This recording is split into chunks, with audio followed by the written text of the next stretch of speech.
हिमाचल में कांग्रेस की नई अध्यक्ष का चुनाव कर लिया गया है कि हिमाचल प्रदेश कांग्रेस के इतिहास में पहली बार एक बड़ा फैसला लिया गया है। कांग्रेसी नेता, सीनियर नेता हैं प्रतिभा सिंह, उनको हिमाचल कांग्रेस का अध्यक्ष नियुक्त किया गया है। पंजाब और दिल्ली सरकार के बीच क्या समझौता हुआ है? भगवंत सिंह मान व दिल्ली के मुख्यमंत्री अरविंद केजरीवाल के दरमियान एक समझौता हुआ है। समझौता तो हुआ है जिसका विपक्ष में काफ़ी विरोध भी किया जा रहा है।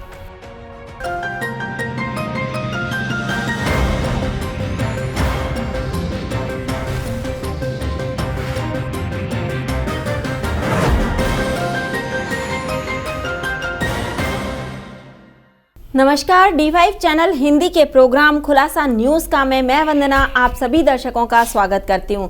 आज मेरे साथ स्टूडियो में मौजूद हैं सीनियर जर्नलिस्ट धर्मेंद्र संधू जी। धर्मेंद्र जी, आपका बहुत बहुत स्वागत है। जी धन्यवाद वंदना जी। धर्मेंद्र जी, हिमाचल में कांग्रेस की नई अध्यक्ष का चुनाव कर लिया गया है, यानी कि नई अध्यक्ष मनोनीत कर दी गई हैं। कौन है वो? बिल्कुल वंदना जी, कांग्रेस हाई कमान ने अहम फैसला लिया है। कांग्रेसी नेता, सीनियर नेता हैं प्रतिभा सिंह, उनको हिमाचल कांग्रेस का अध्यक्ष नियुक्त किया गया है और साथ ही हिमाचल प्रदेश कांग्रेस के इतिहास में पहली बार एक बड़ा फैसला लिया गया है कि उनके साथ 4 कार्यकारी अध्यक्ष भी लगाए गए हैं। और आपको बता दें कि प्रतिभा सिंह है जो वो पूर्व व स्वर्गीय मुख्यमंत्री वीरभद्र सिंह जी की पत्नी है, तो उनको ये मौका दिया गया है कि किस प्रकार से जो कांग्रेस का पूरे देश में हाल हो रहा है उसको बचाने के लिए, फिर से जीत हासिल करने के लिए, पटरी पर लाने के लिए प्रतिभा सिंह को हिमाचल प्रदेश की कमान दी गई है। इससे पहले राजा वड़िंग, अमरिंदर सिंह राजा वड़िंग थे, उनको पंजाब कांग्रेस का अध्यक्ष बनाया गया था। और आपको बता दें कि विधानसभा चुनाव में जो हार हुई थी 5 राज्यों में कांग्रेस की, तो उसी के चलते ही जो 5 राज्यों के अध्यक्ष थे उनका हाईकमान ने इस्तीफ़ा मांग लिया था, जिनमें से नवजोत सिंह सिद्धू भी शामिल थे। नवजोत सिंह सिद्धू से भी इस्तीफ़ा लिया गया था, जिसके बाद पंजाब की सियासत में बड़ा फेरबदल हुआ था और इसी के चलते अब हिमाचल की राजनीति में भी नई चर्चा छिड़ गई है। नए अध्यक्ष को मनोनीत कर दिया गया है। उन्हें जल्द ही जो उनका है पद है उसके ऊपर उनको बिठा दिया जाएगा। और साथ ही वहाँ के एक चर्चित हैं सुखविंदर सिंह सुक्खू, कांग्रेसी नेता हैं, उनको प्रचार कमेटी का अध्यक्ष बनाया गया है। पंजाब और दिल्ली सरकार के बीच क्या समझौता हुआ है? बिल्कुल जी, समझौता तो हुआ है जिसका विपक्ष में काफ़ी विरोध भी किया जा रहा है। पंजाब के मुख्यमंत्री भगवंत सिंह मान व दिल्ली के मुख्यमंत्री अरविंद केजरीवाल के दरमियान एक समझौता हुआ है, जिसे विचार विमर्श समझौता या फिर नॉलेज शेयरिंग एग्रीमेंट कहा जा सकता है। दोनों ने दस्तखत किए हैं, अपने हस्ताक्षर किए हैं, उसके बाद ये समझौता हुआ है। इसके साथ ही कहा जा रहा है कि इस समझौते के अंतर्गत ज्ञान का आदान प्रदान किया जाएगा। जो अच्छी बात दिल्ली के पास है वो पंजाब वाले ग्रहण करेंगे, जो पंजाब के पास है वो दिल्ली सरकार उसके ऊपर नीति बनाएगी और दिल्ली में लागू की जाएगी। लेकिन जितने भी बड़े दिग्गज नेता हैं विपक्ष में बैठे हैं, उन्होंने साथ ही इसके ऊपर चोट करनी शुरू कर दी है। बात की जाए सुखबीर सिंह बादल की, तो सुखबीर सिंह बादल ने काफ़ी जो तंज कस दिया है। उन्होंने कहा है कि भगवंत सिंह मान ने पंजाब के हितों को दिल्ली के पास गिरवी रख दिया है, दिल्ली के पास बेच दिया है। और एमएलए हैं कांग्रेस के प्रताप सिंह बाजवा, उनका कहना है कि इस फैसले के समझौते के खिलाफ हम सुप्रीम कोर्ट में भी जा सकते हैं। और साथ ही भगवंत सिंह मान का इस मामले में कहना है कि लोगों को, खासकर पंजाब की जनता को, नवजोत सिंह सिद्धू, प्रताप सिंह बाजवा व सुखबीर सिंह बादल गुमराह कर रहे हैं।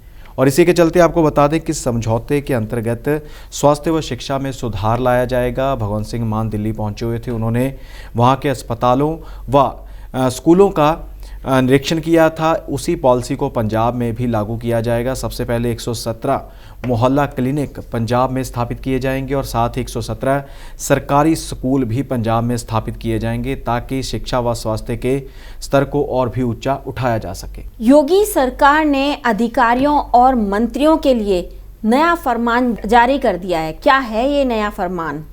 बिल्कुल वंदना जी, यूपी की योगी सरकार, योगी आदित्यनाथ की सरकार, योगी आदित्यनाथ मुख्यमंत्री हैं यूपी के, उन्होंने अहम फैसला लिया है। लोकहित में फैसला है ये।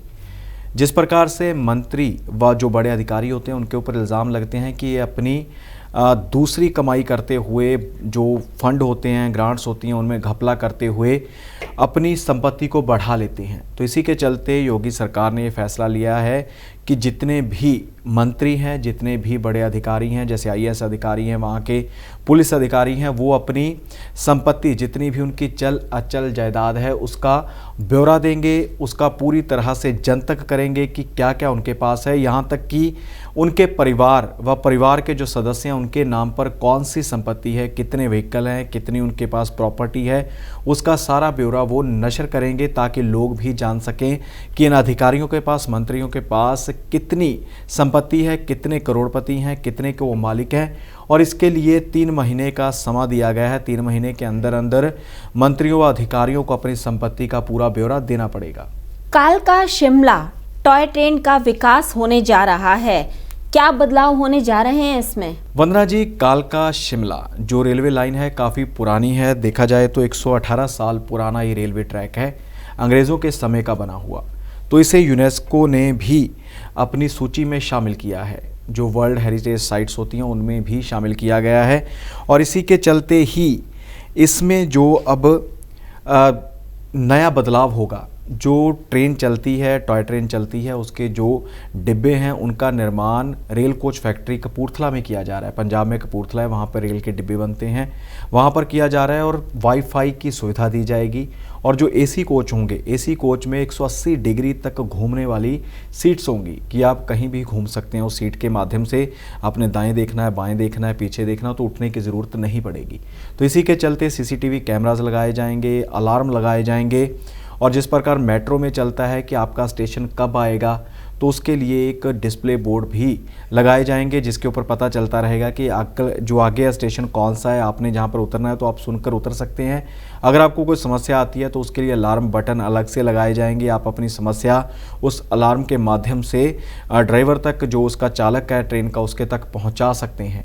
काफ़ी अहम बदलाव किए गए हैं। और आपको बता दें कि 103 सुरंग हैं शिमला से लेकर कालका तक, और 118 साल पुराना ये पूरा ट्रैक बना हुआ है। और 2008 में इसे यूनेस्को ने वर्ल्ड हेरिटेज की सूची में शामिल कर लिया था। हिमाचल में मौसम का मिजाज फिर बदल जाएगा। देखिए, आज का दिन जो बुधवार का दिन है, आज तो पूरी गर्मी है हिमाचल प्रदेश में, कहीं कहीं बादल हैं, लेकिन कल यानी 28 तारीख से मौसम करवट लेने वाला है। 28 से लेकर 30 अप्रैल तक मौसम में बदलाव होगा। येलो अलर्ट जारी कर दिया गया है।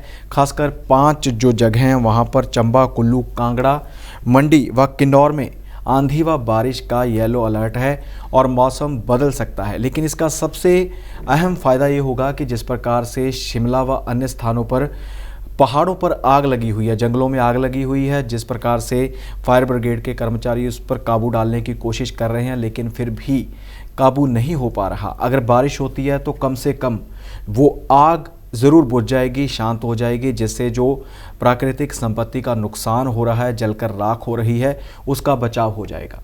हरियाणा के कुरुक्षेत्र में कृष्ण संग्रहालय को सरकार डिजिटल करने जा रही है, क्या होगा इसका फ़ायदा? बिल्कुल जी, कुरुक्षेत्र में जो श्री कृष्ण जी को समर्पित संग्रहालय है, जिनमें उनकी प्रतिमाएं, उनसे जुड़ी हुई चीज़ें रखी गई हैं, उसको सरकार डिजिटल करने जा रही है। और मुख्य रूप से आपको बता दें कि देश का इकलौता संग्रहालय है वो। और इसमें इंग्लैंड के विंडसर सिटी में जो विंडसर पैलेस है, उसी की तर्ज के ऊपर इसका निर्माण होना है। वहाँ पर जिस प्रकार से स्ट्रीट्स का निर्माण किया गया है, मार्केट का निर्माण किया गया है, तो उसी प्रकार जो पर्यटक कुरुक्षेत्र आएंगे, कुरुक्षेत्र आकर वो श्री कृष्ण जी से संबंधित संग्रहालय को देखना चाहते हैं, तो उनके लिए सारी सुविधाएं दी जाएंगी। मार्केट भी होगी, उनके ठहरने का, रहने का, खान पान का सारा प्रबंध किया जाएगा, पूरी तरह से डिजिटल कर दिया जाएगा। और टिकटिंग सिस्टम है उसको भी डिजिटल किया जाएगा। और साथ ही जो इसके बारे में बता दें कि पूर्व प्रधानमंत्री थे देश के, गुलजारीलाल नंदा, उन्होंने 13 अप्रैल 1987 को लघु श्री कृष्ण संग्रहालय का उद्घाटन किया था। तो उसके बाद इसे 1991 में नई बिल्डिंग में शिफ्ट कर दिया गया था, जिसके बाद इसके अलग अलग और भी बिल्डिंग्स बनाई गई, अलग अलग इसके संग्रहालय के कमरे बनाए गए, जिनमें काफ़ी कुछ रखा गया है। और मुख्य रूप से इस संग्रहालय में 5000 साल पुरानी चित्रकला व जो कला है उसके नमूने देखे जा सकते हैं। अगर इसका डिजिटलीकरण होता है तो इसकी जितनी भी जानकारी होगी वो एक वेबसाइट के ऊपर भी डाली जाएगी कि वेबसाइट के ज़रिए भी आप इस संग्रहालय के बारे में सारा कुछ जान सकते हैं। विभिन्न खबरों पे अपना प्रतिक्रम देने के लिए धर्मेंद्र जी आपका बहुत बहुत धन्यवाद। जी धन्यवाद वंदना जी। कल फिर से ताज़ा तरीन खबरों के साथ हाजिर होंगे प्रोग्राम खुलासा न्यूज़ का में। तब तक के लिए नमस्कार।